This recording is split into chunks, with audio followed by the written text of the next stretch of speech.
নমস্কার, সুপ্রভাত। সিটিভিএন এর স্বাগত। এডুকেশন অনলাইন নিয়ে তোমাদের সঙ্গে রয়েছি আমি ভাস্বতী। পরীক্ষার খাতার মূল্যায়নের থেকেও জীবনের মূল্যায়নটা উপলব্ধি করা সবথেকে বেশি প্রয়োজন, এবং তার জন্য নিজেকে প্রত্যেক দিন খুব রুটিন মাফিক পড়াশোনা করতে হবে এবং অত্যন্ত অধ্যবসায়ের সাথে। আর তোমাদের সাথে সবসময় তোমাদের পাশে এই করোনা পরিস্থিতিতে যখন আমরা বাড়িতে বসে পড়াশুনো করছি, তোমাদের পাশে সিটিভিএন এর তরফে বিশেষ উদ্যোগ এডুকেশন অনলাইন। প্রত্যেক দিন সকালবেলায় বিভিন্ন বিষয় নিয়ে আমরা আলোচনা করে থাকি, এবং আমাদের এই আলোচনার সাথে যিনি সঙ্গী থাকেন বিভিন্ন শিক্ষক বা শিক্ষিকা, আজকেও যিনি রয়েছেন স্টুডিওতে স্যার নারায়ণ মণ্ডল। প্রথমেই স্যার আপনাকে স্টুডিওতে অনেক অনেক স্বাগত। আর আজ যে বিষয় নিয়ে আলোচনা করা হবে একাদশ শ্রেণীর বাংলা। আমরা এর আগেও কয়েকটি পর্বে বাংলা সাহিত্য নিয়ে আলোচনা করেছি, কারণ সাহিত্য একটা বড় পার্ট থাকে এবং সাহিত্য নিয়ে অনেকের যেরকম ইন্টারেস্ট থাকে, অনেকের ভয়ভীতি থাকে যে সাহিত্যে নাম্বার তোলাটা হয়তো কঠিন হয়, কিন্তু প্রত্যেকটা জিনিস খুব বুঝে পড়লে এবং খুব খুঁটিয়ে পাঠ্যপুস্তক পড়লে আশা করি আজকের পর্বটার পর তোমাদের অনেকাংশে উপকৃত হবে তোমরা পরীক্ষার খাতায় উত্তর লিখতে। আজ যে বিষয় পড়ানো হবে একাদশ শ্রেণীর বাংলা, এবং একটি কবিতা পড়ানো হবে। স্যার, প্রথমেই কবিতার ক্ষেত্রে যেমন নামকরণটা খুব গুরুত্বপূর্ণ, প্রত্যেকটা কবিতারই একটা নামকরণ থাকে, কি কারণে করা হয়, একদম শুরু থেকে আজকের ক্লাসটা শুরু করব। খুব ভালো। আজকে আমরা একাদশ শ্রেণীর বাংলা, আমি গত 11 সাথে যে ক্লাসটা করেছিলাম, নীলধ্বজের প্রতি জনা, মাইকেল মধুসূদন দত্তের লেখা। আমি ভূমিকা আলোকপাত সেই ক্লাসে করে গেছি। আমি বাকিটা তোমাদের করব, যেটা আমি প্রত্যেকটা অক্ষর এবং লাইন ধরে যে গভীরভাবে আলোচনা করা হয়েছিল সেই বিষয়ে যাতে তোমাদের সবারই কাজে লাগে সেই দিকে দৃষ্টি রেখে আমি আজকে ক্লাসটা করব। তো আমরা জানি এই নীলধ্বজের প্রতি জনা এই কাব্যগ্রন্থ, আমি সংক্ষেপেই বলছি, আগেরগুলো ক্লাসটা একটু রিব্যাক করছি। এটা মূল গ্রন্থের নাম বীরাঙ্গনা কাব্যগ্রন্থ। 1862 খ্রিস্টাব্দে এই বীরাঙ্গনা কাব্যগ্রন্থ প্রকাশিত হয়েছে। এটা একটা পত্র কবিতা, অর্থাৎ পত্র সাহিত্য। মহাকবি মধুসূদন দত্ত এই নীলধ্বজের প্রতি জনা লিখতে গিয়ে তার যে জীবনের যে তার কতগুলো অধ্যায় জীবনে কেটেছে সেগুলো আমরা আলোচনা করেছি, এবং তার যে বাংলা সাহিত্যের প্রতি মনোনিবেশ একটা কাকতালীয়ভাবে ঘটেছিল। তার ট্র্যাজিক জীবনের যে অনেক ঐতিহাসিক ঘটনা আছে, তার জীবনে অনেক ব্যথিত ঘটনা আমরা জানি। বৈচিত্র্যময় জীবন ছিল তার। বাংলা সাহিত্যে তার যে আবির্ভাব সেটাও বৈচিত্র্যময় ছিল। তা নীলধ্বজের প্রতি জনা, আমি যে পত্র সাহিত্যের কথা বলেছিলাম, যে বীরাঙ্গনা কাব্যের একাদশতম এটা সাহিত্য, একাদশতম, অর্থাৎ একাদশ স্বর্গ বলা হয়, একাদশতম পত্র বলা হয়। তিনি বিদেশি কবি ওবিদের যে অনুসরণে হেরোডিস কাব্যগ্রন্থের অন্তর্গত, তাকে অনুসরণ করে ভারতীয় পুরাণ সংস্কৃতি এবং মহাভারতকে কেন্দ্র করে এই নীলধ্বজের প্রতি জনা তিনি লিখেছেন। মহাভারতের অশ্বমেধ পর্ব থেকে এই পত্র সাহিত্যটি নেওয়া হয়েছে, এবং অশ্বমেধ পর্ব, যেটা আমি সংক্ষেপেই বলেছিলাম, যে অশ্বমেধ পর্ব হলো কোনো সম্রাট যখন নাকি নিজের প্রতিপত্তি, নিজের শক্তি পরীক্ষার জন্য, সমগ্র ভারতব্যাপী তার যখন নিজের খ্যাতি বিস্তারের জন্য, সমগ্র ভারতবর্ষকে একটা সাম্রাজ্যে পরিণত করার জন্য তিনি অশ্বমেধ পর্ব চালু করেছিলেন মহাশক্তিমান যুধিষ্ঠির, এবং এটা দায়িত্ব ছিল অর্জুনের, তৃতীয় পুত্র, তৃতীয় পাণ্ডব অর্জুনের দায়িত্ব ছিল। এবং সেই উপলক্ষে তিনি ওই যজ্ঞ অনুষ্ঠানের আগে যে ঘোড়াটাকে ছেড়ে দেওয়া হয়েছিল অনুষ্ঠান, সেই ঘোড়ার মাধ্যমে সারা ভারতবর্ষে ঘোরা হয়েছিল। বেশিরভাগ রাজাই এই ঘোড়াকে সমর্থন করেছিল, এই অভিযানকে সমর্থন করেছিল, এবং তারা এই অভিযানকে সফল হওয়ার জন্য তারা সাহায্য করেছিল। কিন্তু মাহেশ্বরী পুরীর রাজা প্রবীর, যে বালক প্রবীর, নীলধ্বজের পুত্র, তিনি কিন্তু এই ঘোড়ার যেই আশাটাকে তিনি ভালোভাবে নেননি। বিশেষ করে তার মা জনা, এবং মার জনা অনুপ্রেরণাতে এই ঘোড়াটাকে আটকে দিয়েছিল। তার পরিণামস্বরূপ আমরা জানি যুদ্ধ হয়েছিল, মহাযুদ্ধ হয়েছিল। সেই যুদ্ধে কিন্তু প্রবীরের মৃত্যু হয়েছিল। ঘটনাটা এখান থেকে শুরু হলো। প্রবীরের মৃত্যু হলো, এবং প্রবীরের মৃত্যুর পর সাধারণভাবে যে ঘটনাগুলো ঘটে, পিতা হিসেবে যে বাবার যে কর্তব্য, সেটা সমস্ত মা বা সমস্ত সন্তানই আশা করে, এবং ক্ষত্রিয় ধর্মের এটা। এবং সেই শত্রুপক্ষ অর্থাৎ পার্থ অর্জুনের যে প্রতি যে ব্যবহার করেছিল পরবর্তীকালে, অর্জুনকে নিয়ে যে ঘটনা ঘটেছিল, তাকে যে মহা উৎসবের মাধ্যমে তাকে রাজপ্রাসাদে আবার আহ্বান করেছিল, এই ঘটনাটা কিন্তু জনা মেনে নিতে পারেনি। এই জনার এখানে প্রতিবাদী সত্তা গড়ে উঠেছে। 19 শতকের নারী জাগরণের যে আমাদের ভারতবর্ষের যে নারী জাগরণের একটা প্রেক্ষাপট তৈরি হয়েছিল, তার মূলধার ছিলেন যে মহাকবি মধুসূদন দত্ত। আর সেটাকে প্রতিবাদী সত্তা গড়ে তোলার জন্য মহাভারতের আদলের যে ঘটনা, এপিক ঘটনা আমরা জানি, যে সমস্ত চরিত্রগুলো মহাভারতে আমাদের চিরস্মরণীয়, তারা চিরনমস্য এবং তারা মহান চরিত্র, তাদের বিরুদ্ধে তিনি তাদের প্রতি নেগেটিভ এবার তাদের প্রতি যে একটা সাহসিকতার পরিচয়, সেই চরিত্রগুলোকে তিনি খলনায়ক হিসাবে দেখিয়েছেন, ভিলেন হিসাবে দেখিয়েছেন। আবার যে সমস্ত চরিত্রগুলো যেগুলো কৌরব পক্ষের যে চরিত্রগুলো ছিল, যেমন দুর্যোধন, তারপরে কর্ণ, ভীষ্ম, এই যে চরিত্রগুলো আছে, দ্রোণাচার্য, এরা পাণ্ডবদের পক্ষে ছিলেন না, ন্যাচারালি এরা অধর্মের পক্ষে ছিলেন। তার জন্য এদের চরিত্রগুলোকে যেভাবে মহাভারতে মূল মহাকাব্যে দেখানো হয়েছিল, এখানে কিন্তু সেভাবে দেখানো হয়নি। এখানে মধুসূদন কিন্তু দৃঢ়তার সঙ্গে, সাহসিকতার সঙ্গে চ্যালেঞ্জ ছুড়ে দিয়েছিলেন। এই মহাভারতের এই চরিত্রগুলো, খল চরিত্রগুলোকে তিনি মহানায়ক হিসেবে তৈরি করেছেন এবং তার প্রতিবাদী সত্তা কিন্তু জনার মাধ্যমে প্রকাশিত হয়েছে। তাহলে আমরা এখন বিষয়ে চলে যাব। আমরা যেই বিষয়ে আলোচনা করছিলাম সেখান থেকে আমরা যাব আমরা পুরো বিষয়ধর্মী, কারণ আমরা জানি প্রত্যেকটা লাইন পাঠ্যধর্মী আছে, সেগুলো টেক্সচুয়াল যদি ভালোভাবে আমরা করতে পারি, তাহলে আমাদের এখান থেকে একটা গুরুত্বপূর্ণ কবিতা, এখান থেকে প্রচুর প্রশ্ন আসবে, শর্ট কোশ্চেন আসবে, এখান থেকে বড় প্রশ্ন আসবে। এটা বড় একটা কবিতা। এই বীরাঙ্গনা কাব্য এবং নীলাধ্বজের প্রতি জনা আমাদের গ্র্যাজুয়েশনের বিভিন্ন ইউনিভার্সিটিতে আছে এবং মাস্টার ডিগ্রিতেও আছে। সেজন্য এটা একটা গুরুত্বপূর্ণ একাদশ শ্রেণীর যেই আমরা দেখতে পাচ্ছি, সেটা আমরা প্রত্যেক ছাত্রছাত্রী যদি অত্যন্ত গভীরভাবে এটা অধ্যয়ন করি, তাহলে কিন্তু আমরা এখান থেকে যে কোনো প্রশ্নের উত্তর আমরা দিতে পারব। তাহলে আমরা বিষয় চলে আসি। আমি সেদিন আমরা যেখান থেকে শেষ করেছিলাম সেখান থেকে আমরা শুরু করব।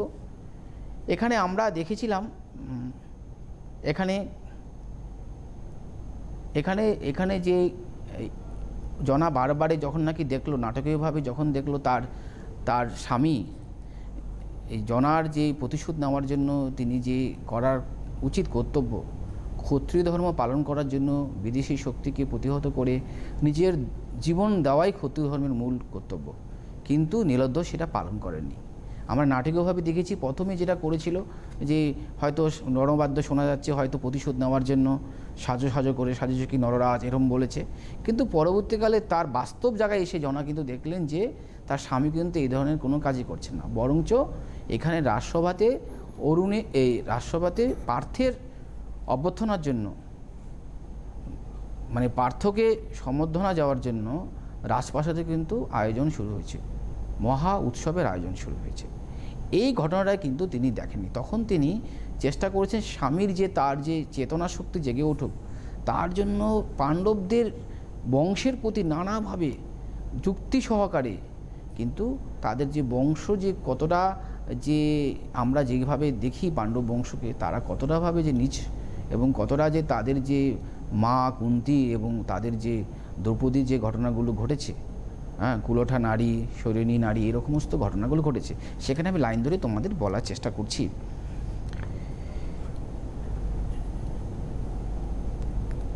নরনারায়ণ জ্ঞানে রে দারুণ বিধি, একই নীলা খেলা তোর বুঝিব কেমনে, একমাত্র পুত্র দিয়া নীলি পুনঃ তারে, অকালে আছিল মান তাও কি নাসিলি।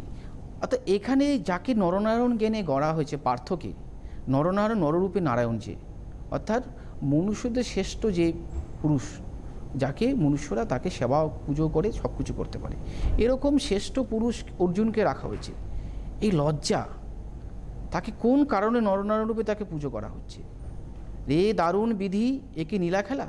তারপরে বলছেন যে এই তার যে ভবিতব্য, তার যে অদিষ্ট, সেরূপ তিনি বলছেন যে বিধাতা আমাকে কি খেলা খেলছেন আমার প্রতি, আমাকে একমাত্র পুত্র দিয়েছিল আর সেই পুত্র তাকে নিয়ে নিল, এবং আমার একমাত্র মান আছিল, সে মানটাও চলে গেল। মানটা কেন চলে গেল? তার স্বামী নীলধ্বজ কিন্তু পুত্র মৃত্যুর প্রতিশোধ নিতে পারেনি, যেটা ক্ষত্রিয় বংশের খুবই এটা কলঙ্ক, এটা ক্ষত্রিয় বংশের কাজ নয়। তাই মানটাই জীবনের বড়, মৃত্যুর থেকে মানটা কিন্তু বড়। সেই মানটা কিন্তু তার স্বামী রাখতে পারেনি, সেটাকেও নাশ করেছিল। আর স্বামী কি করছেন? নরনারায়ণ পার্থ কুলটা সে নারী, বেশ্যা গর্বে তার কি হে জন্মলীলা আসি ঋষিকেশ। কোন শাস্ত্রে কোন বেদে লেখে কি পুরাণে এই কাহিনী, দ্বৈপায়ন ঋষি পাণ্ডব কীর্তন গান গাহেন সতত। আমরা জানি যে দ্বৈপায়ন ঋষির একটা কাহিনী, মহাভারতের কাহিনী রয়েছে। দ্বৈপায়ন ঋষি বলা হয় যিনি নাকি পাণ্ডবদের সবসময় গুণকীর্তন গান। কিন্তু দ্বৈপায়ন ঋষি কিন্তু তার চরিত্র বা তার যে জন্মবৃত্তান্ত শুনলে কিন্তু তাকে কিন্তু সেভাবে তৈরি নয়। তার কোনো জন্ম কাহিনী কিন্তু খুবই একটা মানে ভালো চোখে সমাজ দেখবে না। কীরকমভাবে আছে দেখুন, যে দ্বৈপায়ন ঋষি মানে তার দ্বীপে জন্ম হয়েছিল এবং সত্যবতী সুত ব্যাস বিখ্যাত, তার দ্বীপে জন্ম, যমুনার কোনো একটা দ্বীপে তার জন্ম হয়েছিল এবং জন্মের একটা কাহিনী রয়েছে। কি কাহিনী রয়েছে? সত্যবতী সুত, সত্যবতী ছিলেন মহাভারতের যে প্রথমে তিনি ছিলেন চেদির রাজা, উপরি রাজের কন্যা ছিলেন এবং কিন্তু দাস রাজার কাছে তিনি মানুষ হচ্ছিলেন এবং প্রতিপালিত হচ্ছিলেন। দাস রাজা তাকে কী করলো, তাকে ওই যমুনার তীরে খেয়া পারাপারে দায়িত্ব দিয়েছিল। এবার যমুনার তীরে খেয়া পারাপারে দায়িত্ব দিয়েছে, সেই সময়ে খেয়া পারার সময় কোনো একটা মুহূর্তে সেই খেয়া পার করছিলেন পরাশর ঋষি। পরাশর ঋষি কী করেছিল, সত্যবতীর যে রূপ লাবণ্যতে মুগ্ধ হয়ে গেছিল, কিন্তু সত্যবতীর গায়ে কিন্তু প্রচণ্ড মৎস্যগন্ধা ছিলেন এবং সত্যবতীকে তখন পরাশর তার নিজের যে আকুতি সেটা ব্যক্ত করলেন, কিন্তু সত্যবতী রাজি হলেন না, কারণ তিনি অবিবাহিতা ছিলেন, তিনি তখন বিবাহিতা ছিলেন না। তার বিবাহিত জীবনে কি না মানে অবিবাহিত জীবনে কি করে সম্ভব?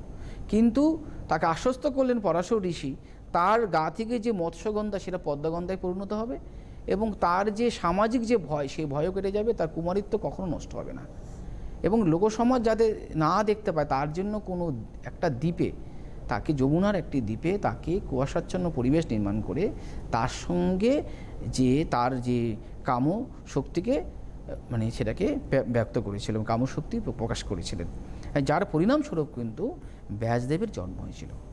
তার জন্য ব্যাসের আরেক নাম দ্বৈপায়ন ঋষি বলা হয়। এবার তার মা হিসাবে কী ছিল? তিনি মা হিসাবে ছিল, তার দাস কন্যা ছিলেন মা, দাস বংশের। আর বাবা হিসাবে কী ছিল? ঋষিপুত্র ছিল। তাহলে এখানে একটা মানে জাতপাতের একটা ব্যাপার হয়ে গেল, মানে যে তার মার দিক থেকে কিন্তু নিচু বংশের তিনি ছিলেন আর বাবার দিক থেকে কিন্তু উঁচু বংশের ছিলেন। তাহলে এরকম একটা বংশ, যার মা এরকম অবস্থা, ধীবর জননী পিতা ব্রাহ্মণ ছিল, সেই কামকেলি লয়ে কলে ভাতৃবধূদয়। আবার তার এই ব্যাসদেবের আরেকটা ঘটনা ঘটেছে, যে মানে ঘটনা হলো এখানে যে যাকে আমরা কুলাচার্য বলি পাণ্ডবদের, তার কি অবস্থা? ভাতৃবধূদয়। আমি সেদিন বলেছিলাম যে ভাতৃবধূদয়ের যে ঘটনাটা সেটার ইতিহাস রয়েছে। ব্যাসদেব, আমরা যেটা বলেছিলাম যে মানে শান্তনুর কিন্তু আবার শান্তনুর সঙ্গে কিন্তু প্রথম গঙ্গার সাথে বিয়ে হয়েছিল এবং দ্বিতীয় বিয়ে সত্যাবতীর সাথে হয়েছিল, দ্বিতীয় বিবাহ। এবার গঙ্গার সঙ্গে যে বিবাহ হয়েছিল, গঙ্গার বিবাহের সময় যেটা হয়েছিল, তার একমাত্র পুত্র ছিলেন, বাকি পুত্রগুলো মানে কন্ডিশন অনুযায়ী বা শর্তাবলী অনুসারে গঙ্গা কী করলেন, একমাত্র বিশ্বকে বাঁচিয়ে রেখে, দেবব্রতকে বাঁচিয়ে রেখে, তার নাম ছিল দেবব্রত, তাকে বাঁচিয়ে রেখে তিনি গঙ্গা চলে গেলেন। কিন্তু পরবর্তীকালে শান্তনুর সাথে কিন্তু সত্যবতীর বিবাহ হয়েছিল এবং সত্যবতীর বিবাহ হওয়ার ফলে সত্যবতীর যে এক ঘরে মানে দুই পুত্র হয়েছিল, একটা বিচিত্রবীর্য ও চিত্রাঙ্গদ। তো চিত্রাঙ্গদ যুদ্ধ করতে মারা গেছেন। বিচিত্রবীর্য মানে তার যে দুই মানে ছিলেন রানী ছিল, অম্বিকা এবং অম্বালিকা, এই দুই রানীকে রেখে কিন্তু তিনি মারা গেলেন, অর্থাৎ গর্ভে কোনো সন্তান ছিল না। কিন্তু বড় যারা রাজা, বিশাল যারা রাজবংশ ছিলেন, যারা উচ্চ কুলবংশ ছিলেন, তাদের নিয়ম ছিল যে তাদের যদি সন্তান না হয়, তাদের পূর্বপুরুষকে মানে বাঁচিয়ে রাখার জন্য, পূর্বপুরুষ উত্তরসূরি দেওয়ার জন্য কোনো ব্রাহ্মণের কাছে, সেই ব্রাহ্মণের মাধ্যমে তাদের সেই উত্তরসূরিকে নিয়ে আসা। এখন সত্যবতী কী করলেন? সত্যবতী জানেন তার যে প্রথম অবিবাহিত অবস্থায় যে পুত্র ছিল ব্যাসদেব, তাকে আহ্বান করলেন, সে ব্রাহ্মণ, তাকে আহ্বান করে তিনি তার মাধ্যমে কিন্তু ওই ভাতৃপুত্র এই জন্যই বলা হলো, তার মাধ্যমে কিন্তু ওই মানে অম্বিকা এবং অম্বালিকার গর্ভে দুই সন্তানের জন্ম হয়েছিল। একটা নাম হলো ধৃতরাষ্ট্র আর একটা নাম হচ্ছিল পাণ্ডু। এই দুই পুত্র জন্ম হয়েছিল। তাহলে এখানে দেখা গেল যে কামকেলি লয়ে কলে ভাতৃবধূদয়, ধর্মমতী কি দেখিয়া বোঝাও দাসীরে, গ্রাহ্য করো তার কথা, কুলাচার্য তিনি কুকুলে তিনি তার এমন কোনো এই তার যে কুল, সেটা কুল তো সুকুল নয়, কুকুল, ভালো নয়, নিজ, সেই কুকুল হয়ে কি করে তিনি কুলাধ্বজ হন, সেটা তিনি বারবার প্রশ্ন রেখেছেন কিন্তু তার স্বামী নীলোধ্বজের কাছে। তবে যদি অবতীর্ণ ভবে পার্থরূপে পীতাম্বর, কোথা পদ্মালয়া ইন্দিরা, দ্রৌপদী বুঝি মরি কি সতী। এখানে কিন্তু দ্রৌপদীকে নিয়ে প্রশ্ন করেছেন। দ্রৌপদী যদি এখন বলা আছে পার্থ যদি পীতাম্বর রূপে আসে, তাহলে তার বিষ্ণুর মানে পরবর্তী রূপ, তাহলে তো ইন্দিরা মানে লক্ষ্মী, তাহলে ইন্দিরা কি আসবেন, দ্রৌপদী রূপে এসছেন, তিনি পদ্মালয়ে হবেন। কিন্তু কি করে সম্ভব, সে কি সতী? শাশুড়ি যোগ্যবধূ, সে শাশুড়ি কিন্তু যোগ্যবধূ, সে সতী কী করে হয়, কেন যোগ্যবধূ হলো আমি বলছি। কারণ কুন্তী কিন্তু তার কিন্তু 5 স্বামী ছিল, পাণ্ডবকে বিবাহ করেছিল, তার 5 স্বামী ছিল এবং দ্রৌপদীর 5 স্বামী। কী করে হলো আমি বলছি, ঘটনাটা তোমরা জেনে নাও। কারণ কি না,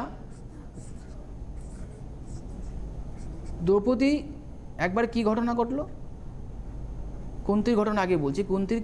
কুন্তী যখন নাকি বালা ছিলেন, নাবালিকা ছিলেন, সেই সময় দুষ্ট বলবো না, কি বলবো, কুচক্রী বা যাই বলুক, মানে সেই দুর্বাসা মুনি তার কথা অভিশাপ দেয়। সেই প্রতিহিংসা পরায়ণ দুর্বাসা মুনি ভোজ রাজাতে মানে অতিথি রূপে আসছেন। এবার তাকে দেখেই তো সে রাজা মানে ব্যতিব্যস্ত, কারণ যে কোনো মুহূর্তে তার অভিশাপ দিতে পারে। এখন এই দায়িত্ব দিলে অতীব সুন্দরী কুন্তীকে দায়িত্ব দিল, তার যে আতিথেয়তার জন্য, তার জন্য এতটুকু ত্রুটি না হয়, তার জন্য কুন্তীকে দায়িত্ব দিয়েছিল। এবার কুন্তী কী করেছে, অতি যত্ন সহকারে একান্তভাবে দুর্বাসা ঋষির সেবা করেছেন। এবার দুর্বাসা ঋষি সেবা করার জন্য দুর্বাসা ঋষি খুব খুশি হয়েছেন এবং তাকে বর দিলেন, দেখতে কী বর চাও।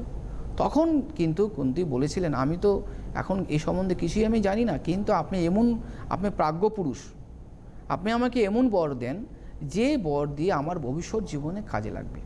ভবিষ্যৎ জীবন আমার তো কি আমি জানি না, আমার ভবিষ্যতে কাজে লাগবে। তখন কিন্তু দুর্বাসা ঋষি তাকে এমন বর দিয়েছেন, যে যাকে তিনি মন্ত্র দিয়েছিলেন, যে মন্ত্র তিনি উচ্চারণ করলে কিন্তু যে কোনো দেবতা তার কাছে চলে আসবে এবং সেই বর তাকে দেবে।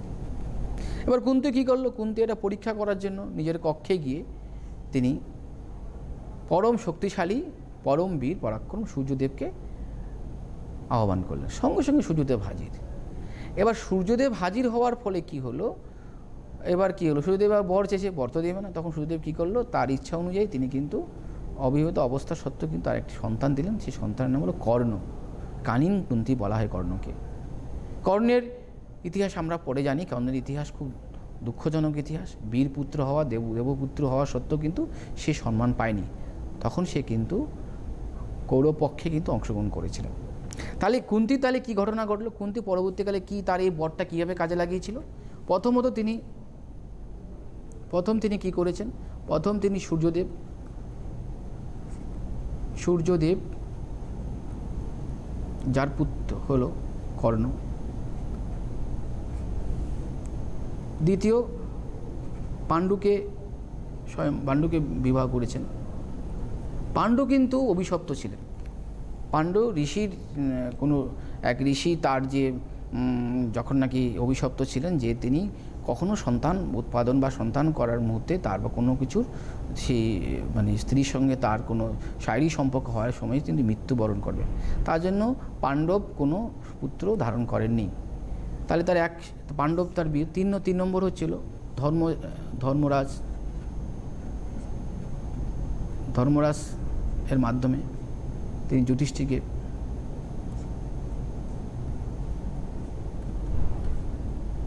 যুধিষ্ঠির। 4 নম্বর হচ্ছে ইন্দ্র, না তার পবনদেবের বীর পবনদেবের মাধ্যমে কি পেলেন, পবনদেবের মাধ্যমে পেলেন হলো ভীমসেন। 5ম হলো ইন্দ্র, দেবরাজ ইন্দ্রের মাধ্যমে কী পেল, অর্জুনকে পেলেন, অর্জুন। তার মানে দেখা গেল এখানে স্বামী কিন্তু কুন্তীর কিন্তু আছে। সেম কিন্তু বলছে এখানে শাশুড়ি যোগ্যবধূ। তাহলে শাশুড়ি যোগ্যবধূ মানে এখানে কি বললো, দ্রৌপদীকে বলা হয়েছে। দ্রৌপদীর কিন্তু মানে মানে পঞ্চম যৌথ যে পাণ্ডব ছিল, সে যৌথ পাণ্ডব যুধিষ্ঠির, ভীমসেন, অর্জুন, নকুল ও সহদেব, এই পঞ্চ পাণ্ডবের কিন্তু পত্নী হিসাবে তিনি সমাধিত ছিলেন। তাহলে সেই দিক দিয়ে বলছেন যে শাশুড়ি যোগ্যবধূ। এবার আর কি বলছেন, পৌরব সরসে নলিনী, অলির সখী, রবির অধীনী, সমীরণ প্রিয়া, ধিক হাসি আসে মুখে, হেন দুঃখে ভাবে যদি পাঞ্চালীর কথা। এই পাঞ্চালীর কি অবস্থা? পাঞ্চালী কিন্তু আমরা জানি কৌরবদের সরসে, কৌরবদের পদ্মফুলে, নলিনী মানে পদ্মফুল। অন্যদিকে আবার পাণ্ডবদেরও তিনি অলির সখী, রবির অধীনা, সমীরণ প্রিয়া, তার গন্ধে যেরকম পাণ্ডবরাও আসছেন তার গন্ধে কিন্তু পদ্মফুলে, কৌরবদেরও কিন্তু পদ্মফুল হিসাবে, অর্থাৎ কেন কৌরবরাও তাকে সেভাবে বরণ করার চেষ্টা করেছিল, তাদের প্রতি দুর্বলতা ছিল পাঞ্চালীর প্রতি। লোকমাতা রমা কি এই ভ্রষ্টা রমণী? তাহলে এই রমায় কি, এই যাকে আমরা লক্ষ্মী দেবী বলি, সেই কি পাঞ্চালী? কখনই হতে পারে না। এটা কিন্তু জনা কোনো মতে এটা বিশ্বাস করতে পারছেন, এটা কোনো মতেই হতে পারে না।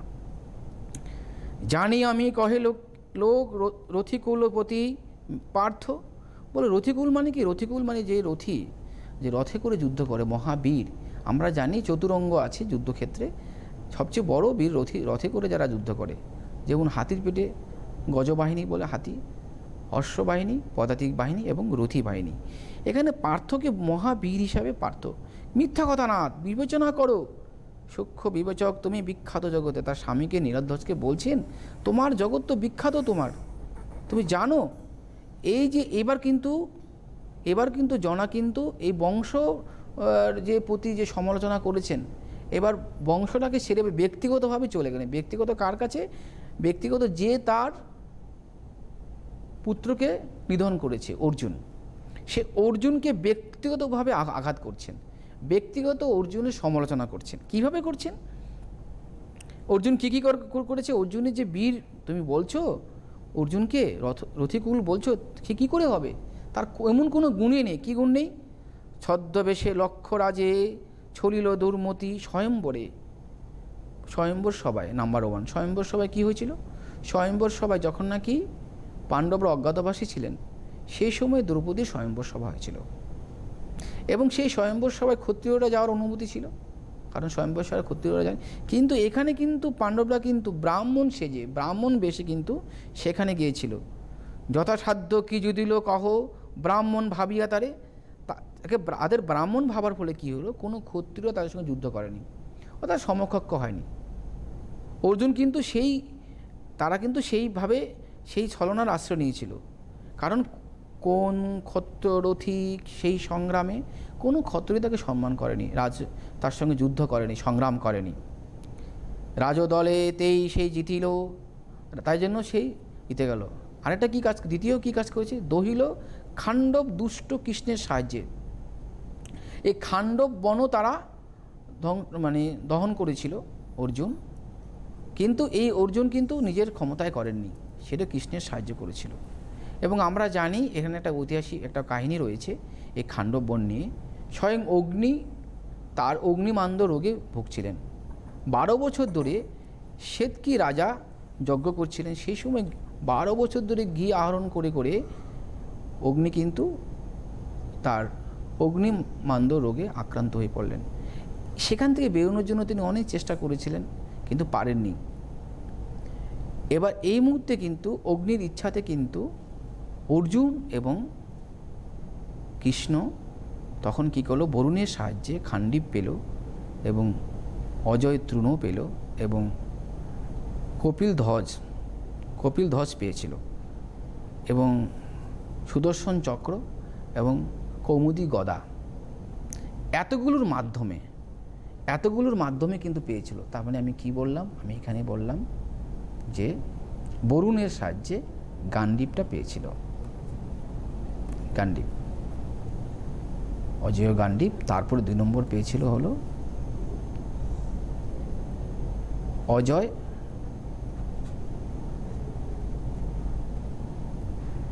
তৃণ। 3 নম্বর কি পেয়েছিল? 3 নম্বর পেয়েছিল হলো কপিল ধ্বজ। 4 নম্বর কৃষ্ণ কি পেয়েছিল? গদা পেয়েছিল।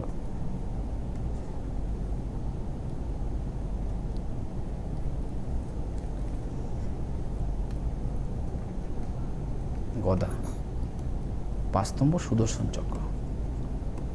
এর মাধ্যমে পুরো 15 দিন ধরে ওখানে এই অগ্নিকাণ্ড ঘটেছিল এবং শেষ পর্যন্ত কিন্তু ইন্দ্র কিন্তু এর ব্যাপারে ইন্দ্রপ্রিয় ছিল। ইন্দ্র কিন্তু এই ব্যাপারে এটা তার কিন্তু ইচ্ছা ছিল না, তবুও সত্ত্বেও অগ্নিকে মুক্তি দেওয়ার জন্য তারা এই কাজটা করেছিল।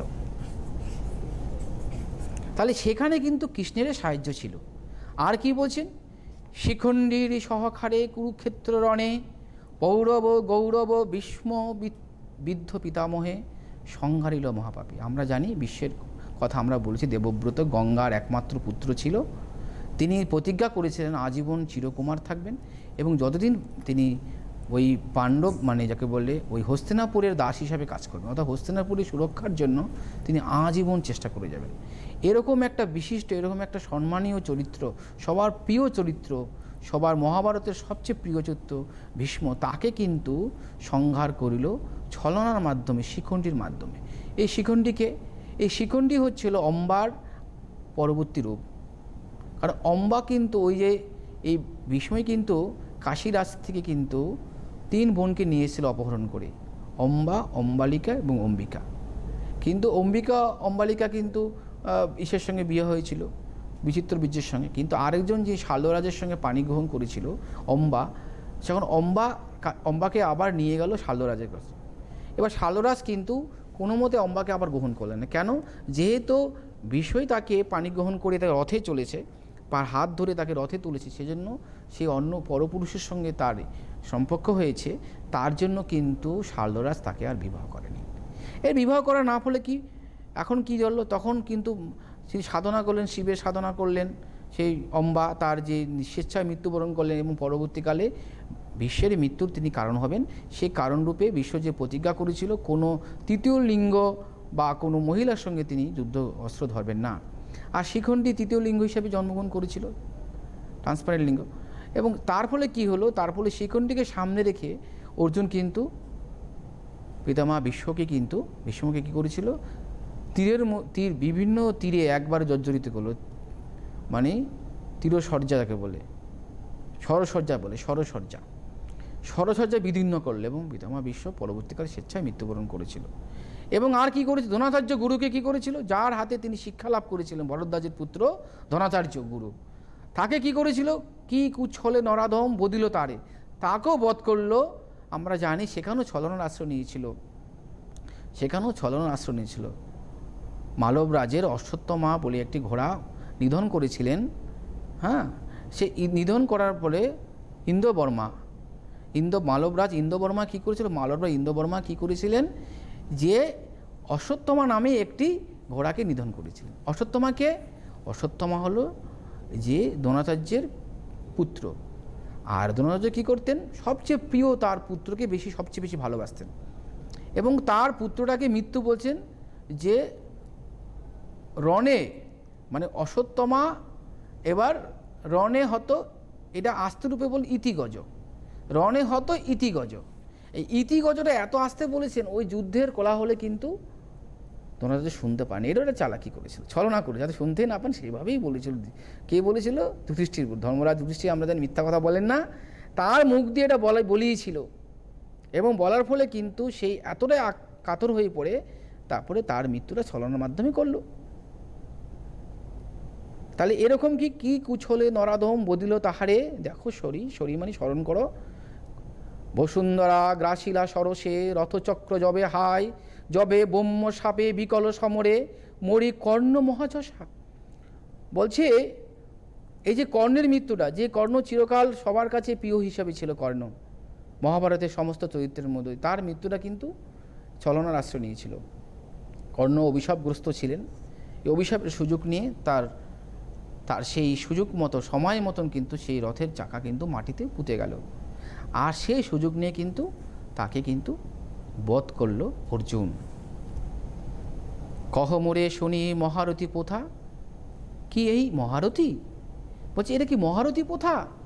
আমরা মহারথী প্রথা কি জানি? নিরস্ত্রকে কখনোই নিধন করবে না, দুর্বলকে কখনো আঘাত করবে না, সমানে সমানে যুদ্ধ হবে। কিন্তু অর্জুন কিন্তু সে ধর্ম রাখেননি, সে মহারথী প্রথা কিন্তু রাখেননি। অন্যায় অনায় মাঝারে আনিল মৃগেন্দ্রী কৌশলে বদে বিরচিত বেদ, এর উদাহরণ দিয়েছেন তিনি। সে মৃগেন্দ্র যবে যাকে কোনো বেদের কোনো জালে যখন আশ্রয়, মানে জালের মধ্যে যখন বন্দী হয়ে যায়, যেভাবে ছলনার আশ্রয়ের মাধ্যমে একটা মৃগেন্দ্র, বনের রাজা, জালে আটকে গেলে সেই মৃগেন্দ্র কিন্তু শত্রুকে পরাস্ত করতে গিয়ে কখনো অন্যায় আশ্রয় নেন না। তিনি তার শক্তির মাধ্যমে, পরাক্রমের মাধ্যমে কিন্তু তিনি শত্রুকে বধ করেন। সেটাই মৃগেন্দ্রের আসল পরিচয়। কিন্তু এখানে কিন্তু অর্জুন সেটা করেননি। বধে বিরচিত ব্যাধ, ব্যাধকে তিনি কিন্তু বিরচিতভাবে ব্যাধ কখনোই বধ করবেন না। তাহলে কি আছে না, সে রিপু আক্রমে সে নিজ পরাক্রমে, সে কিন্তু মৃগেন্দ্র নিজ পরাক্রমের মাধ্যমে কিন্তু আক্রমণ করবে।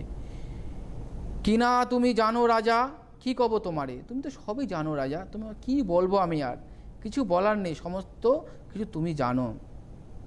জানিয়া শুনিয়া তবে কি ছলনে ভুলো, আত্মশ্লাঘা মহারথী, হায় রে কি পাপে রাজ শিরোমণি রাজা নীলধ্বজ আজি নতশির, হে বিধাত পার্থের সমীপে। বলছে তুমি আত্মগ্লানিতে, কি আত্মগ্লানি তোমার হয়েছে, তোমার পুত্র বিহনে, তোমার কি ছলনায় তোমার, আজকে তুমি নীলধ্বজ, তুমি নতশির। আজকে তিনি যেন অবাক হয়ে যাচ্ছেন। তিনি পার্থর কাছে, পার্থ মানে কে এখানে অর্জুন, পিতার পুত্রকে পার্থ বলায়, কুন্তের আরেক নাম পিতা। তাহলে পার্থর সমীপে, পার্থর নিকটে আজকে কেই নতশিরে আছেন, নীলধ্বজ। তাই আবার তিনি বলছেন তুমি কিন্তু বীর, কোথা বীর দর্প তব মান দর্প কোথা, চণ্ডালের পদধূলি ব্রাহ্মণের ভালে। আমরা জানি ব্রাহ্মণ সবসময় সম্মানীয়, ব্রাহ্মণের কপালে, ভালে মানে কপালে, চণ্ডালে পদধূলি কখনো থাকতে পারে, উল্টো হতে পারে। অর্থাৎ কিনা অর্থাৎ চণ্ডালের ভালে কিন্তু ব্রাহ্মণের পদধূলি থাকা বাঞ্ছনীয়। এখানে চণ্ডাল কে, এখানে চণ্ডাল অর্জুনকে চণ্ডাল বলা হয়েছে, আর ব্রাহ্মণ কাকে বলা হয়েছে, নীলধ্বজকে বলা হয়েছে।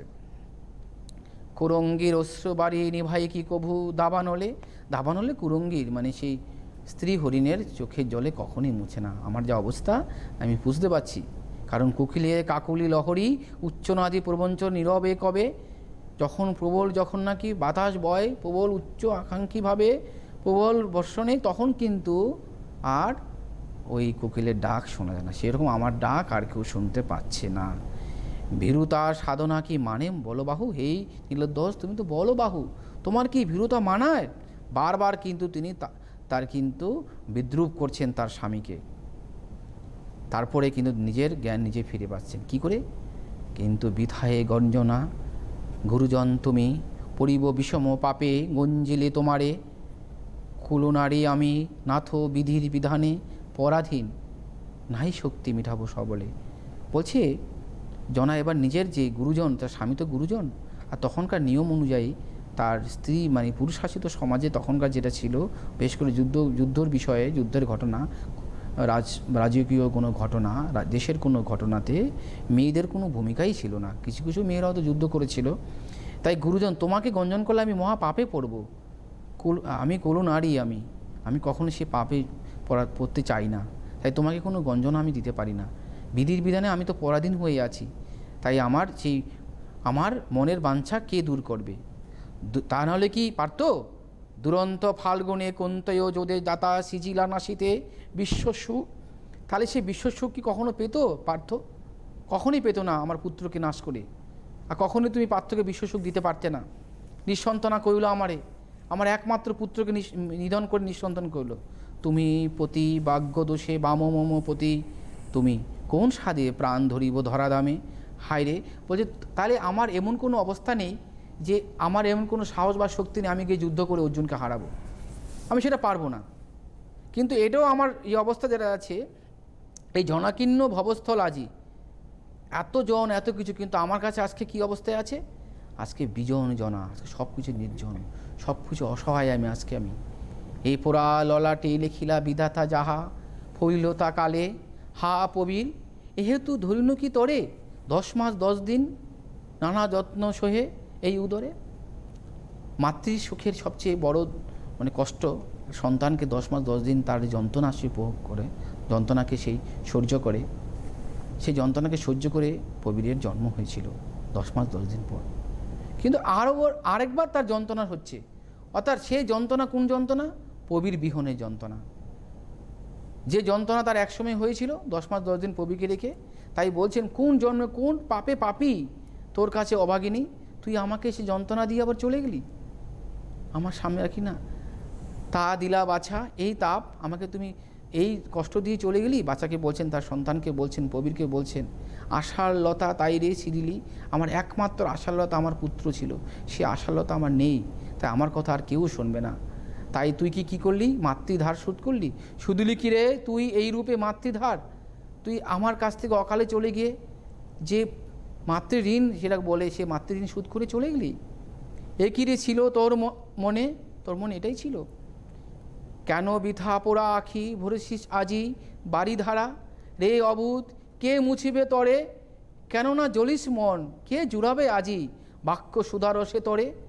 এখন নিজেকে নিজে বলছেন, আমার কাছে আজ এমন কেউ নেই যে বাক্য সুধারসে আমার সমস্ত জ্বালা সমস্ত যন্ত্রণা দূর করবে, কেউ আমাকে দেবে না।